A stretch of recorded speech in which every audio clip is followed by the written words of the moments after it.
Hey guys, just throwing this quick video together for how to adjust the trigger on one of these style Pardinis. So it's going to be relevant for the SP rapid fire. This particular model is a HP, and I think probably relevant for any of those guns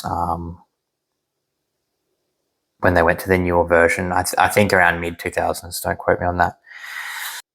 The reason why I wanted to throw it together is I've been helping a lot of people out on ranges over the last little while, and yeah, I was surprised that there's not really any videos online. I'm actually talking people through it, so it's quite simple when you understand it, but I just find a lot of people get it wrong. So let's jump in. Okay, so I think before we move into how to make the adjustments, I think it's good to have an understanding of what you actually want to achieve with your trigger, and looking at it in terms of a graph, and just to be able to see it in your own mind, I think really helps people. So this is travel for both of these little graphs. You've got travel in millimeters, the actual movement of the trigger, and then you've got force up the side, right? So the first thing that we want to do before we touch our triggers, we want to have an idea of how we want it and how we want it to feel. And then we can start to understand what screw is going to do what. We're always adjusting either force, spring force, to adjust the tension on the trigger, the amount of force it requires to move it, or we're moving positioning adjustments, right? Whether we're moving the sear engagement or whether we're moving other stoppers and things. So, or things to engage the second stage. So that's one thing you have to get our head around: the force, the travel, how we want it to look. Here's just a couple of simple examples. This video is not about how I think you should set your trigger. I'm not going to really weigh in on that. But if you look at this one, this is what we'd kind of call like a general type of rolling trigger. It's just going to come straight onto the weight. It's got movement at that weight, which is just going to increase slightly only because we're moving the spring slightly, and until it breaks at 1,000 grams. So no real change in weight. We just take that same movement through as it rolls, and then it goes off when it goes off, right? Which is why people refer to it as a rolling trigger. This is more like what some people might set up a two-stage trigger with a for precision or something. Again, this is just an idea, so it would come in about halfway there. You're pulling around these 500 grams through here. You've got travel, it's moving through. It hits, you feel it take up the first stage is taken up, and then from there it's just an increase in weight. There's not really any movement. The weight increases until it breaks, and that makes it feel a little more crisp, a little bit different. Like I said, I'm not really going to weigh in. The only thing I'm going to say is for someone starting out, something like this is going to help your shooting technique produce less bad habits. In my simple opinion, everyone's got their own ideas about how triggers need to be. I think one thing to be mindful with a trigger like this, whilst they're very popular and they can be very good,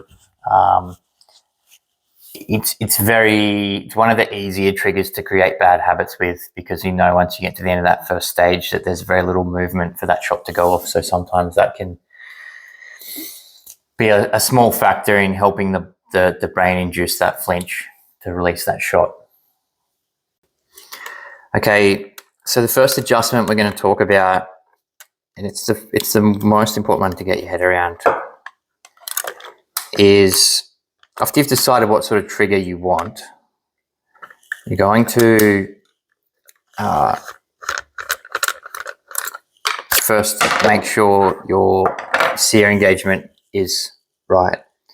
Now, you're not going to be able to see it very well. That you can always look in here and see the sear engagement, and you'll see when it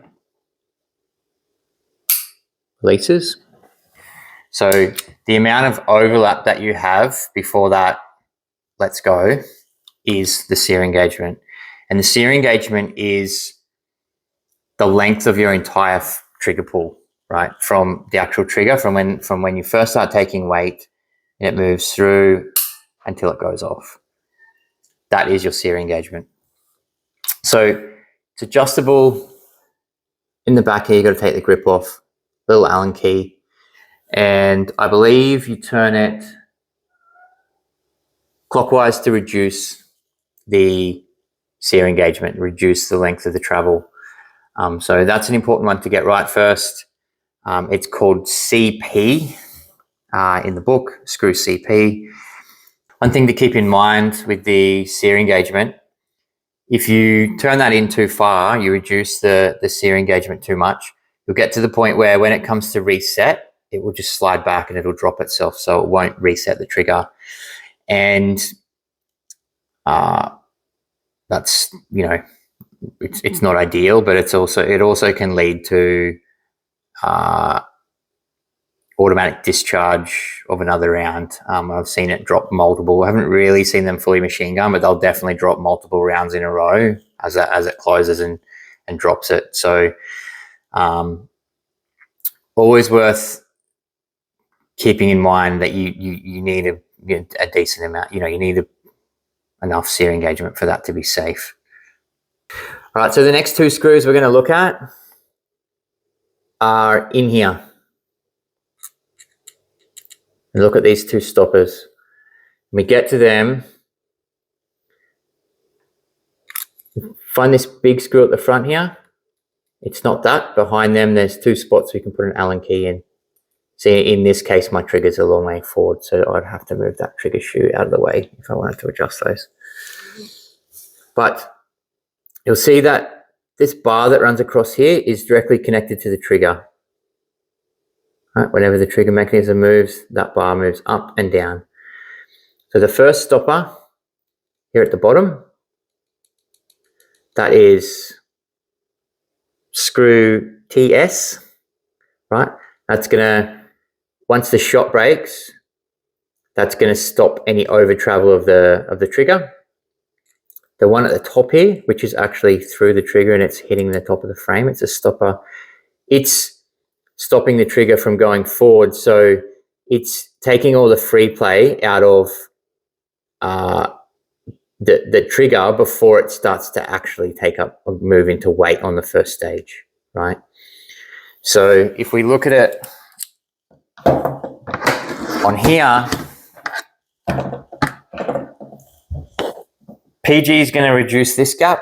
Obviously, you're not going to have a gap that big. It's just for illustration purposes. But PG is going to reduce that gap to 0 or leave some gap. TS is going to bring that gap down. Now, there's two really important things to note here. Most people want both of these to bring it down and take all of the free play out of it, particularly on the over travel, depending on what match it is. But you want you don't want to bring either of these screws in too far. Both of them, you screw them in, it's going to reduce that gap. And if you bring in the PG too much, it's going to mean that the trigger can't come forward enough to reset. It's not actually going to click back in, right? So you're not going to have a trigger there. It's not going to be there, right? So that's the first thing. If you bring this one in too far, it's just going to get to the point where it's not going to let the trigger drop it. It's not going to drop the hammer because it's not going to let the trigger release, not going to let the sear release, because if that stopper is brought forward and it can't get to the point that it's going to release the sear, well, you're going to have no trigger. It's not going to go off. So both of those can stop the trigger from functioning for sure. So if you're going to bring them in and get rid of the travel, you want to make sure there's just a little bit there for when the gun warms up or when things change. You just want to make sure that it's always going to function correctly. All right, the next adjustment we need to look at is the first stage weight. So that's actually an adjustment up here. Put an Allen key into here. And you're going to be adjusting this screw in the back here. right? You're going to adjust that down. There's a spring there. It's not showing up great on the camera, but anyway. You're going to turn that clockwise to increase the weight.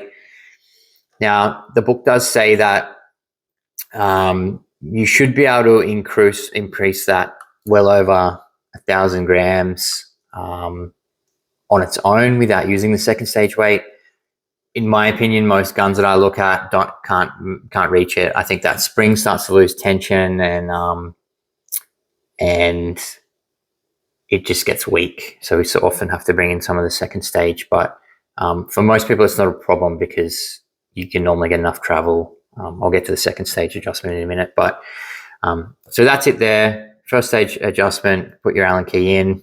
That is screw PP. Now the next screw is what I would call the second stage engagement screw, right? It's a positioning screw. It's this big one at the front here. You use a screwdriver exactly like this, a flat blade screwdriver, and it's got a cutout across it for the flat blade to go in. And it's going to move this whole, the bigger grub screw with the little ball in the top, it's going to move that up and down. It's not going to change the weight of it or the pressure. It's just going to move it up or down to determine when it comes in. So with this gun, if I've already got my, the sear is going to drop at a certain point in the trigger pull. And if I was to move this screw up, all it's going to do, you'll see I've got the first stage, comes down, contacts the ball, and then once it contacts the ball, that's the start of my second stage. As the weight increases on that, it drops. So if I was to move that screw up, all it's going to do is bring my second stage in earlier, and it's going to be a shorter first stage, and there would be more travel on my second stage before it drops. So that's all that one is, positioning. And again, it comes down to the trigger that you want, how you want it to be. And so, of course, that one would have to be adjusted after your sear, as would the stoppers. So that big grub screw adjustment to take in the, to determine when the second stage comes in, that's going to be screw CS. And then there's a little screw inside that, deep inside there. Small Allen key will go all the way inside that screw, and there's a spring in there that ball is sitting on, that ball that we can see. So when we want to, that's going to set our second stage weight. That is screw PS in the book, PS. And that's going to increase when we screw that screw in, that's going to increase the second stage weight because it's going to increase the spring tension on that ball, right, which I have to pull down on to make the second stage move through and to make that release. So that's our second. There's only two weight adjustments. The first one's up here. The second one's down here. Now, the actual weight on the end of your trigger is going to be a combination of the tension from this screw and the tension from this screw, as long as this is engaged, right? If we were to screw CS, this big one, if we were to screw that down, it's going to take it out of the equation because the sear is going to drop before this trigger bar gets to it, right? And so in that case, we would have to get all of our remaining weight from up here, right? So it comes down to preference, how you want the profile of your trigger. It just determines where you put all this stuff, right? And so the other option is that you move this screw CS, this big one here, is that you move that up until it just starts to contact that trigger bar. And what that will do is it will make all of your effective trigger pull be pushing against this ball in here. So it effectively turns it into another form of a two-stage trigger. We're just using the tension from this spring and this spring combined. And so in that case, you would have to use an adjustment of one or both of these screws to get the achieved trigger weight. Right? And so that's basically it. There is only the two weight adjustments up here and in here, and everything else is positioning adjustment, right? So again, just a recap, the things that are going to bring you unstuck in terms of if it's not firing or if it's not resetting, the sear not having enough engagement, or either of these two stoppers, right? The two little Allen keys in here at the back.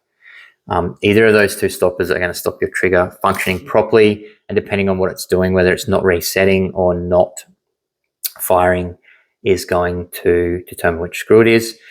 And this is why the book, or some people who've done instructions online, they'll say to back those two stoppers out. Now, look, it's not a bad idea if you want to first do that, and because they're very easy to just bring those stoppers in at the end.